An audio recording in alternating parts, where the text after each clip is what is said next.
Right. We're here with Amanda now. Amanda, Hi. you want to say anything about yourself first by way of introduction?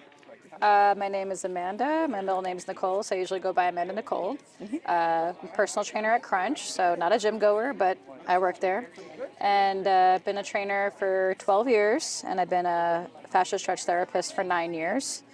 And yeah, I do a whole bunch of other stuff outside of the gym. I feel like some people think that my identity is personal training and being fit all the time, but it's actually far from that. So Okay, that's interesting because that's also how you introduced yourself. Is it yeah. just because of the setting we're in that you I think introduced it's because of yourself the that way? setting. It's because I know that we're all here because of the crunch community, and so I know that's how people, like most people, know me. But I would like for people to know that that's not only what I'm about. Tell us what else you're about. Okay. So I've also been a private bartender, and I've been working in like catering and events for like 15 years. I also am a dancer. I've danced on and off professionally for years in a company for 13. I love to sing. I love to hike. I work my butt off so I can travel and like not be here.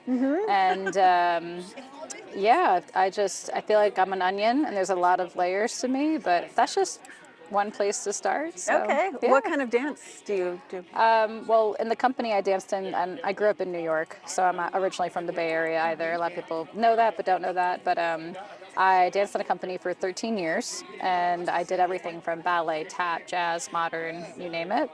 And then it transformed into like just dancing for events like music festivals and shows. And I do work with silk fans. They're like these massive bamboo fans that have like 3 feet of silk attached to them. And I do Oh, that kind of work. so Yeah, specialized. it's very specific. Well, when you're dancing for hours and your legs get tired, you like have to be creative, and so then you end up saying, "Oh, what can I do with my arms and my Oh, hands?" gotcha. And so it ends up being a nice little shoulder workout, but it's just such a beautiful flow, like art flow, and just gives my legs a break, and it brings like a better balance and something a little bit more interesting to watch when you're performing. Uh-huh. So yeah, Is there any place where we could see any of these performances? I used to do a lot of this work before the internet Oh, existed and like YouTube and having a lot of videos, and there's a lot of events where things just like were not filmed. So I don't really have a ton of footage of me doing this kind of work. But somewhere there's some yeah, VHSs that have there is captured. somewhere out there. There are videos that have just not been uploaded to the interwebs, but Yeah, they exist. got it. Yeah. What's your favorite type of event to be a private bartender at? Like, where's the best crowd? It's definitely not weddings. Oh, and why not? I mean, at weddings, it's like, it's hit or miss. Like, people are there because they are enjoying the party and they either like want to have a damn good time and they get a little too drunk, or they're trying to remember the whole entire event, so they're not drinking at all. But I do find that they are pleasant to be at in general. But I think that the most fun events are like mixers, because you get to meet a lot of really interesting people, and people are meeting each other for the first time and kind of intertwining, and I think that's a really interesting vibe. But I've worked everything from like holiday parties that are yearly, like annual parties, to working in the Salesforce Tower, to working music festivals, to smaller private events for like a birthday party for 20 people. Office party. I just did an office party on Thursday night for a consulting firm in South San Francisco. But it's I don't know. I think in general, I like the events where I get to be creative and I get to create the cocktails that they want to offer. And so I get to really collaborate with the people who are throwing the event to figure out like, oh, like what's the vibe? Like, are you doing a theme? Oh, that's cool. And I figure out mocktails and cocktails and everything in between so that everybody is serviced. But actually, an event I worked recently that was really fun was a Diwali festival. That was super fun. And I got to really collaborate with this restaurant that's based out of Redwood City, and the owner and I do a lot of work for him.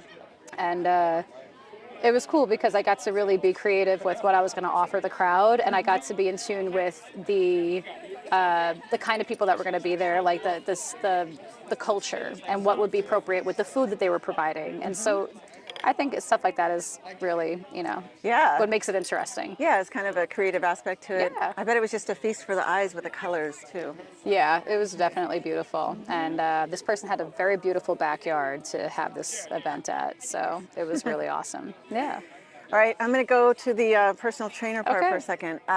What would you like for people to know that you think they don't know, or that they maybe make the wrong assumption about when it comes to personal trainers or personal training? Okay. I think the misconception, first and foremost, is that people think that we are like magic pills, that you could just hire us and we're just gonna like figure out all your problems and just provide the answer, or like if you hire me then you don't have to do the work. It's like I'm my biggest and greatest analogy is like I'm the contractor that you're hiring, but you and your body are like the team and the tools that build the house. Like I'm going to give you the plan and I'm going to give you the support and I'm going to help you figure out how to build it, but it's still up to you to do the work to build it. I think there's a big misconception that people just hire us and they think, oh, I have a trainer, so I'm just gonna lose weight, or I'm just gonna gain all this muscle. And it's like there's so much more that goes into it, and there is a lot of work that you have to still do on your part. But then on the other hand, there are people who hire us and they make our job worthwhile and really are dedicated to changing their lives, or changing one aspect of themselves, for the better, or just for maybe vanity, who knows. But yeah, it's just I think that's just the biggest misconception is just I've hired you, so like you're gonna do all the work for me. Yeah, why haven't I lost 30 pounds yet? Oh, I'm like, it's definitely not those Twinkies you're eating at night. It's totally me. It's definitely my fault. And over the years, like when you're first training, I think it's easy for you to not know how to be accountable for a person or keep somebody accountable. And you learn it in time. I think being a seasoned trainer, like I definitely understand how to talk to my clients and understand what kind of clientele I'm going to work with best. And if I don't think I'm going to work well with them, it's like the biggest thing is when in doubt, refer out. So do you ever do that after one meeting with someone you just know they're not going to be your Yeah, vibe? well, I'm a little bit more on the empath scale. So I'm very good at reading people immediately and understanding their vibe. There are some people that they're hard to read in the first session or two, and so I know they're hard to read, and so I will give them time to let me in. And then if I find that I'm still not a good fit for them, then I will go out of my way to find a good person for them, though, because I'm not just going to leave you high and dry. Like you obviously want help and you need it, but I'm probably just not the best person for you.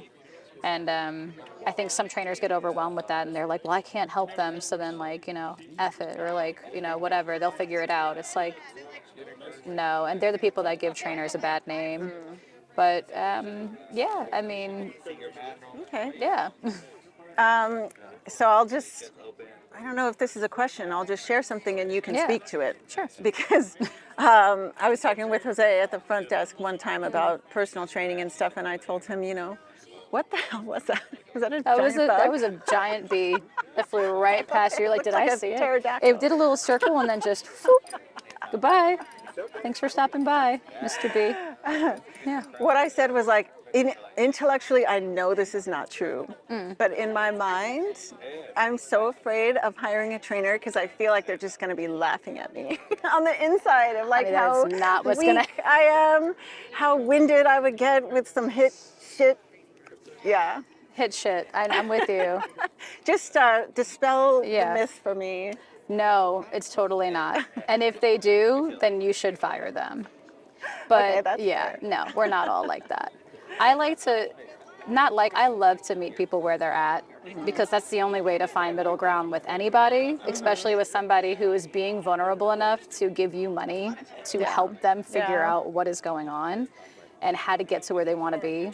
To laugh at somebody in their most vulnerable state is like the shittiest thing to do, and if they do that, they are in the wrong profession. For the record, I've never once seen anybody laughing I at know, anybody. but there's this definitely thought of like, oh, if I'm doing something embarrassing, somebody's gonna laugh at me. Yeah. It's like, maybe somebody will, but I sure as hell hope it's not the trainer. You're right. Right. And it also wouldn't be the first time we all survived being laughed at, so. So many counts in my life, but All right, now Are you I'm ready going for to that random question? Yes, I'm ready excited. for the random question. I have no idea what's going to happen. So how about you don't look and just plop your finger down somewhere? Okay, I'm on the screen. Yep. Oh, Did I okay. pick one? Yeah, I feel Okay. like this is one of the harder ones to answer right on the spot. Send but me who into knows? the oblivion of the hard Okay, question. it was meant to be. Okay. Describe an epiphany you've experienced. Ooh. I've had quite a few. All right, you chose the right question then. See, trust the process. I guess my question for you then is, which kind of epiphany do you want? Do you Whatever have the kind one you feel that called to share. the one that made me move across the country, the one that made me choose my career path, the one that Man. made me find therapy? Just like that, off the top of your head. Which you've got one would three. you? Oh, the therapy one is pretty juicy. If you want to go there, I'm for it. Therapy one is pretty funny. This goes back to 2013. I was in a Walmart with my best friend, and there's a word I want to use. I don't think this is appropriate to use though, but I'll just spell it out in another way when it comes to the moment. But how old was I in 2013? I can't even remember. But I was getting ready. Was it 2013? I'm sorry, it was 2014. I was getting ready for my second bodybuilding show, and my best friend and I were on our way to Burning Man. Okay. We had an RV in the parking lot of this massive, biggest Walmart I've ever seen in my life in Sparks, Nevada. Yes, at like 3 in the morning. And we're trying to pack up and get the last minute things that we need before we head off into the desert for real, for the second time, not our first time. And I was on prep, so I was about 2 months out from my show. So I was pretty locked in. I have no business going to Burning Man. Yeah, it seems like it'd be Okay. hard to maintain your regimen Yeah, all the way around. I still don't understand how I did it or why I did it, but yeah, I was with her and I was just being a complete bitch, and I was like aggravated because I couldn't figure out if I can really do this whole entire trip while I was on prep. Again, should have never done it in the first place, but I was getting aggravated. I was getting aggravated with her. She was being very indecisive about something, and I couldn't remember what else I was doing. You get really like easily irritated when you are hungry. So think of like hangry on like another level. And she turned to me at one point. I just said something really rude to her, and she looked at me and she goes, "You know what, Amanda? I know that you're doing something that's really good for you, but it's really not good for anybody that you're surrounding yourself with, and you're being a see you next Tuesday." Did she use the word? Oh, yeah. Wow. Yeah. That's but a again, friend. New Yorkers, we just... You appreciate the frankness, right? Yeah, we just shoot it to you straight. And I appreciated that. I needed to hear it. And when we had a conversation later on that night, I was sitting there by myself in like the parking lot that we were parked in the middle of nowhere by the state line of Nevada. And and I just had a moment where I was like, why am I even doing bodybuilding? Like, what is this proving to anybody? And we had also talked about a lot of other things from like my childhood and how it resurfaced. And she was like, I really think you need therapy. And when I sat there and thought about it, I knew that she was absolutely right, that I definitely needed to go to therapy. And I did. I seek therapy and uncovered a lot of things from my childhood that I held on to, I didn't understand. And yeah, that was a very big defining moment, all because she called me. You know The what? word. Are you still friends with her? Absolutely, she's my best friend. That's beautiful. Yeah. That's a good friend. Yeah. That's a real friend. She's the greatest. But also props to you for being, able to receive that message and without, I don't know how you reacted initially, but you're... At first I was like taken aback, but then for her to say that, I knew that I deserved it. Yeah. I knew I needed to hear that because she would never just come out and say that. I don't think I've ever heard her use that word ever again. So yeah. It was time, and it landed. Time. Yeah.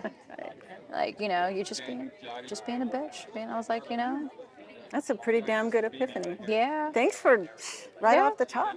My pleasure. Yeah, the other ones are more funny. the epiphany of leaving home, I remember just shoveling snow for the last time from my mom. I spent like 2 hours shoveling the Oh my snow. God. In New York? Yeah, in New York. I grew up on the border of Queens and Nassau County. I'm like 8 minutes away from JFK Airport.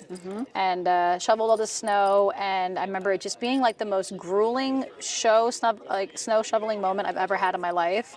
And as soon as I finished, the plow came down the street and just pushed all that shit right back into the driveway. And I remember like throwing the shovel into it, running into the street, flipping off the guy, and then I went back in the house. I looked at my mom, and I'm like, "This is the last winter I am ever gonna have. I am so over it." And I literally moved 8 months later Wow. to California, when and you I've know, been you here know. for 8 years, over 8 years. So haven't gone back. Yes. Well, back to visit, but Well, yeah. welcome to the best Oh coast. well, thank you. It is truly all this tax money is for the weather. Right, it is. It's the Absolutely weather is for tax, the weather. and it's Yeah. worth it. Yeah, absolutely. Thank you. I You're appreciate very your welcome. time. Thank you for Well, having me.